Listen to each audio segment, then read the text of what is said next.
Finally happening. भाई पिछले अगर 24 घंटे की अगर हम बात करें या फिर स्पेसिफिकली अगर पिछले 12 घंटे की हम बात करें तो जिस तरीके से यहाँ पर रिपोर्टिंग की गई है, जिस तरीके से यहाँ पर जर्नलिस्ट अब इस चीज़ को यहाँ पर और इन्फॉर्मेशन अपने को दे रहे हैं और यहाँ पर कहीं ना कहीं हर जर्नलिस्ट अपने अपने हिसाब से यहाँ पर प्रॉमिस कर रहा है, अपने अपने हिसाब से यहाँ पर चीज़ों को ब्रेक थ्रू कर रहा है। लेकिन एक चीज़ अब कंफर्म है कि क्रिस्टियानो रोनाल्डो के अगर फ्यूचर की बात करें अब वो यहाँ पर कंसाइज हो चुका है। अब यहाँ पर अपने को समझ में आ चुका है कि मोस्ट प्रोबेबल ऑप्शन यहाँ पर क्या लग रहा है। और क्योंकि आज अल नसर ने एक ऑफिशियल प्रेस कॉन्फ्रेंस रखी हुई है तो ये बताया जा रहा है कि उसमें ही ये चीज अनाउंस कर दी जाएगी कि अल नसर में एक टोटल स्ट्रक्चरल चेंज होगा, लेकिन साथ ही साथ क्रिस्टियानो रोनाल्डो अल नसर को छोड़ने वाले हैं। ये चीज अब कहीं ना कहीं हमको कंफर्म होती हुई दिख रही है, क्योंकि आज इस प्रेस कॉन्फ्रेंस का सबसे बड़ा एजेंडा ये होगा कि यहां पर ऑफिशियली इसको ब्रेकआउट किया जाएगा कि क्रिस्टियानो रोनाल्डो अल नसर को छोड़ रहे हैं। अगेन जितने भी यहां पर आप जर्नलिस्ट को देख रहे हो, जितने भी आप जर्नलिस्ट को सोच रहे हो, चाहे आप बात करो यहां पर इंग्लिश मीडिया की, चाहे बात करो आप स्पेनिश मीडिया की, या फिर बात करो आप सऊदी मीडिया की, अगर आप बात करोगे सबके अपने अपने पॉइंट्स हैं। लेकिन जितनी भी मैंने आर्टिकल्स पढ़े उनको मिला के और उनको सबको अगर मैं यहाँ पर कन्फाइन कर दूं एक पूरी समरी में, तो आई थिंक मेरे को यहाँ पर ये लग रहा है कि क्रिस्टियानो रोनाल्डो के जो डेस्टिनेशंस है वो अब घट कर यहाँ पर सिर्फ 2 जगह आ चुकी हैं। चाहे हम बात करें बोटाफोगो, गोटाफोड़ो, अगर इन टीम्स की बात करें, स्पेनिश मीडिया की अगर हम बात करें तो वहां पर एक ब्राजीलियन सोर्सेज ने कंफर्म किया है कि जितना सुनने में अपीजिंग लगता है, जितना सुनने में अपीलिंग लगता है, अच्छा लगता है, लार्जर देन लाइफ लगता है, क्रिस्टियानो रोनाल्डो ब्राजीलियन टीम के लिए खेल सकता है, बीट लाइक पाल्मेरास हो गया या फिर जैसे मैंने बताया बोटाफोगो हो गया, इसके बहुत कम चांसेस हैं एंड इट्स ऑलमोस्ट इम्पॉसिबल कि क्रिस्टियानो रोनाल्डो को कोई एक ऐसा पैकेज दे पाए ब्राजीलियन क्लब जहां पर रोनाल्डो खेल सके। साथ ही साथ काफी सारे यहां पर मीडिया आउटलेट्स ने यह भी कहा है कि रोनाल्डो यूरोप में भी आता हुआ दिख सकता है। बट अगेन अगर रोनाल्डो यूरोप में आएगा भी तो उसका एक ही पर्पस है कि यहां पर वो क्लब वर्ल्ड कप में खेले, और क्लब वर्ल्ड कप में जितने भी क्लब्स यहां पर खेल रहे हैं, कोई भी क्लब इस तरीके से डील करता नहीं है।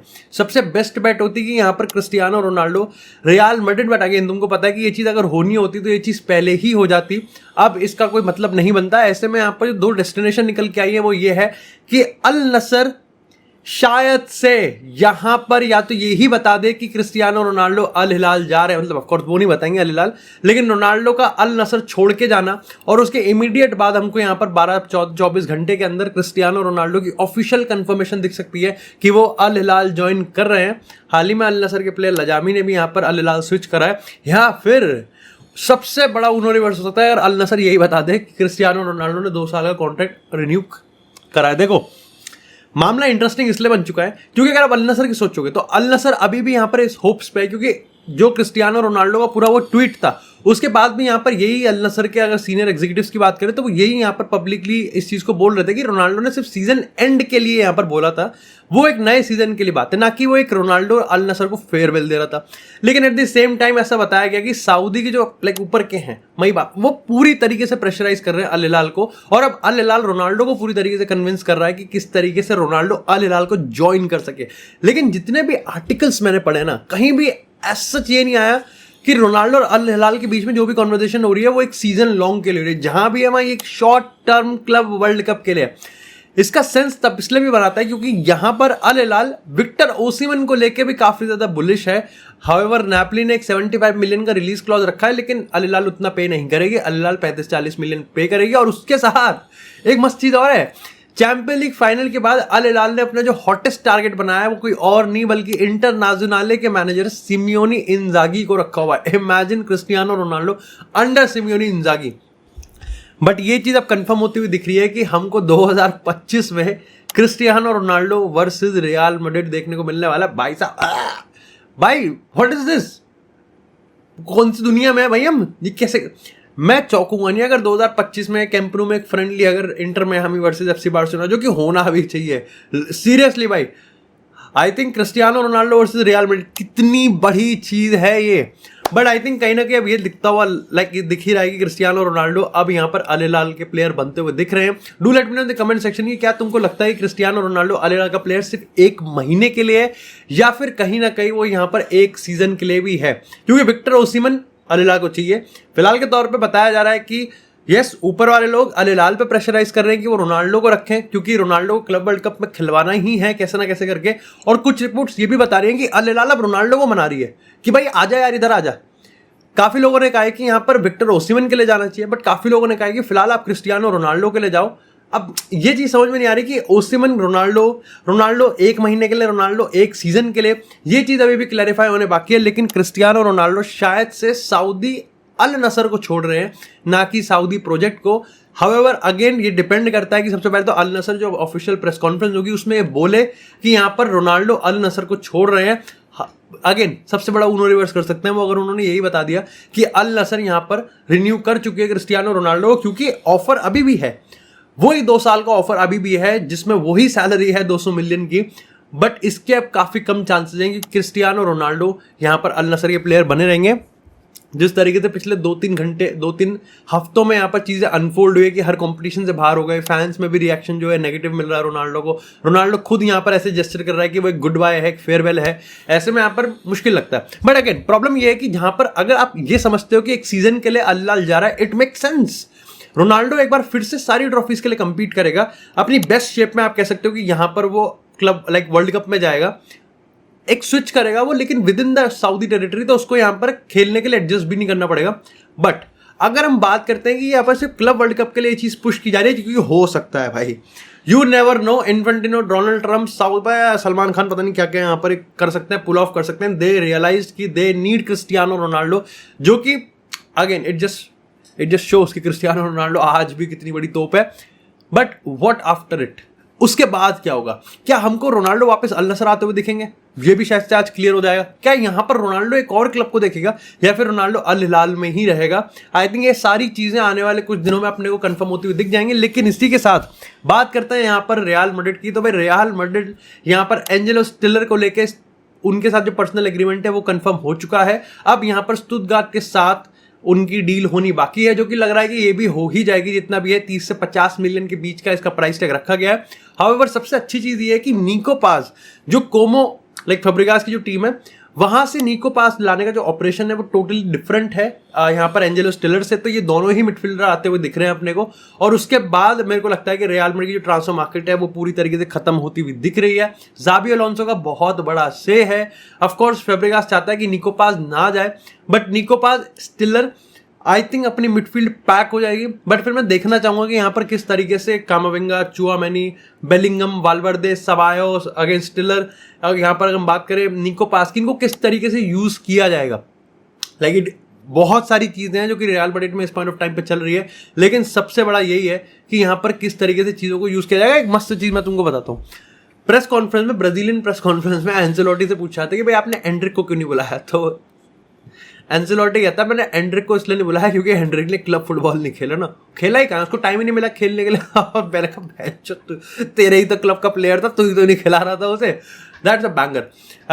आई वंडर कौन सा ऐसा मैनेजर है जिसको यहाँ पर कार्लो एंसेलोटी ब्लेम कर रहा था। बट इसी के साथ बात करते हैं थोड़ी सी यहाँ पर एफसी बार्सिलोना की। देखो यहाँ पर हाल ही में एफसी बार्सिलोना का सबको पता है कि उसका जो मेन टारगेट है वो जॉन गार्सिया है फ्रॉम एस्पानियोल। बट जो सबसे बड़ा टारगेट उससे भी बड़ा निकल के आ रहा है, जो प्रायोरिटी वो है यहाँ पर लेफ्ट विंग। ऐसे में लुइस डियाज का नाम सबसे ऊपर निकल के आ रहा है। अब देखो प्रॉब्लम यहाँ पर यह है कि बार्सिलोना पे पैसे हैं, लेकिन ऐसा भी नहीं है कि अंबानी है भाई। लाइक बार्सिलोना बियॉन्ड से थोड़ी है कि यहाँ पर अंबानी के उसमें डांस पैसे मिल गए यहाँ पर 600 करोड़ रुपए में। मतलब यहाँ पर बन रहा है कि लुइस डियाज के लिए जो लिवरपूल उनको प्राइस आउट करेगी उससे एफपी में बहुत प्रॉब्लम होगी, यानी कि जो ला लीगा वही है बकचोदी हो जाएगी। ऐसे में यहाँ पर मार्कस रैशफोर्ड एक बहुत ही वायबल और बजट ऑप्शन दिख रहा है, क्योंकि वहां पर ना loan with an obligation to buy वाला हिसाब है कि आप लोन पे ले लो और फिर देख लेंगे। साथ ही यहां पर यह भी रिपोर्ट किया गया है कि मार्कस रैशफोर्ड सारे ऑफर्स को रिजेक्ट कर रहा है just to be there at Barcelona. Of course it's Barcelona, तो सारे ऑफर वो भाई प्रपोजल वो टेंडर से भी हट जाएगा भाई, वो कर लेगा भाई, पूजा पाठ कर लेगा वो। आई थिंक यहाँ पर सीन ये बन रहा है कि वेडनेसडे को, यानी कल डेको और मार्कस रैशफोर्ड के एजेंट के बीच भी यहाँ पर मीटिंग हुई है, जिसमें दोनों पार्टीज ने कंफर्म किया है कि वो इंटरेस्टेड है कि यहाँ पर किस तरीके से बार्सिलोना और रैशफोर्ड एक साथ काम करें। डिपेंड करता है कि यहाँ पर मैनचेस्टर यूनाइटेड अपना प्राइस क्या रखती है, क्या वो 40 मिलियन का प्राइस टैग रख रही है या फिर 30 मिलियन के आसपास यहाँ पर मामला बन जाएगा। But do let me know तुम्हारे हिसाब से क्या मार्कस रैशफोर्ड और लुइस डियाज में से तुम लोग बार्सिलोना में किस प्लेयर को जाते हुए देख रहे हो, और हु विल एक्चुअली शाइन। मेरे को लगता है कि हंसिव लेकर बार्सिलोना जिस तरीके से रिएक्ट कर रहे हैं, they are chill, they are genuinely chill, और वो अच्छी चीज है। लाइक रियल मैड्रिड जिस तरीके से इट शोज कि रियल मैड्रिड का सीजन बहुत खराब गया है। इट शोज कि यहाँ पर एक नए मैनेजर की चल रही है। इट शोज कि यहाँ पर बहुत सारी चीजें ऐसी हैं जो कि एक सिस्टमैटिक फुटबॉल और एक अट्रैक्टिव फुटबॉल खिलाने के लिए रियल मैड्रिड को प्लेयर्स की जरूरत है and they are working towards it. Barcelona on the other end chill, उनको पता है कि उनको ज्यादा बड़ा रेवोल्यूशन नहीं लेके आना है। हाउएवर लेफ्ट विंग जो कि मैंने तुमको बताया था कि रफीनिया नंबर 10 या लमीन यमाल नंबर 10 एंड यहाँ पर मार्क आंद्रे ter Stegen को लेकर जो फाइनली एक बहुत बड़ा बवाल क्रिएट हो रहा है उसको यहाँ पर बार्सिलोना एड्रेस कर रही है। लेकिन इसी के साथ बात करते हैं यहाँ पर मैनचेस्टर सिटी की। फ्लोरियन विट्स की जो डील है उससे बाहर निकल के मैनचेस्टर सिटी ने एक बार फिर आई थिंक सिटी की स्काउटिंग की बात करें, नेगोशिएशन की बात करें कि या गार्जिया के इन्फ्लुएंस की बात करें, रायन चर्की 21 साल का वो लौंडा जिसको तुमने पिछले 10 साल से देखा होगा समर ट्रांसफर विंडो में इसकी खबरें आती है लेकिन भाई कभी मूव ऑन नहीं करते, उसको 22 मिलियन में मैनचेस्टर सिटी ले सकती है। ऑफ कोर्स रायन चर्की की बात करें एब्सोल्युटली ब्रिलियंट है, उसकी कंपाइलेशन देख लेना भाई, तुमको लगेगा भाई ये तो out of this world player है। बस प्रॉब्लम ये है कि उसके वर्क रेट नहीं है भाई पे वर्क रेट नहीं है भाई। बॉल लूज करेंगे उसके बाद भाई हुक्का पीने जाते हैं भाई, डिफेंड करने नहीं आएंगे। हाउएवर मैनचेस्टर सिटी में पर्टिकुलरली इस तरीके के प्लेयर्स शायद से काम कर जाएं। सिटी पोजीशन बहुत रखती है, बहुत ज्यादा पोजीशन रखती है, बॉल को अपने पैरों में रखना, और पोजीशन के बाद यहाँ पर आप कह सकते हो जितना ज्यादा पोजीशन टीम पे होगा उतना ज्यादा वर्क रेट यहाँ पर कम दिखाना पड़ेगा। डिफेंसिव वर्क रेट की ड्यूटीज यहाँ पर रायन चर्की के पास कम होगी, लेकिन ये एक डील हो सकती है जो कि बहुत फाड़ हो सकती है। That's a banger. Again city की बात करिए, आई थिंक जैक ग्रिलिश का पत्ता भी आपको अपने को कटते हुए दिख रहा है। डिब्रोइन ऑलरेडी यहां पर जा चुके हैं, बट डिब्रोइन नेपोली में जाएंगे या नहीं जाएंगे, लेकिन नेपोली में बैकआउट ट्विस्ट आता हुआ दिख रहा है क्योंकि जहां एंटोनियो कॉन्टे अपना पत्ता कटवा रहे थे कि भाई मैं तो नहीं अब नेपोली में कंटिन्यू नहीं करूंगा, वहां पर एक ट्विस्ट आया है कि नेपोली अब सक्सेसफुली मनाती हुई दिख रही है एंटोनियो कॉन्टे को कि वो यहां पर कंटिन्यू करें। तो तुम कहोगे मस्सीमिलानो एलेग्री का है, तो ऐसे में यहां पर एसी मिलान एक ऑफिशियल प्रपोजल तैयार कर रही है कि वो यहां पर कॉन्केकाओ को रिप्लेस कर रहे हैं मस्सीमिलानो एलेग्री से। इनका बढ़िया है भाई, इनका बढ़िया है, ये आपस में खेलते रहते किट्टी पार्टी, ये आपस में इधर उधर बांटते रहते अपने आप को कि भाई तू इसको ले ले, तू इसको ले ले, मैं इसको ले लूंगा, ये बढ़िया है। और मोस्ट इंटरेस्टिंग पार्ट ये है कि सिया को इन्होंने ऐसे इंटरेस्टिंग बना भी रखा है, ऐसी इंटरेस्टिंग बना रखा है इन्होंने। लेकिन खैर इसी के साथ बात करते हैं यहाँ पर थोड़ी सी यूएफए कॉन्फ्रेंस लीग फाइनल की।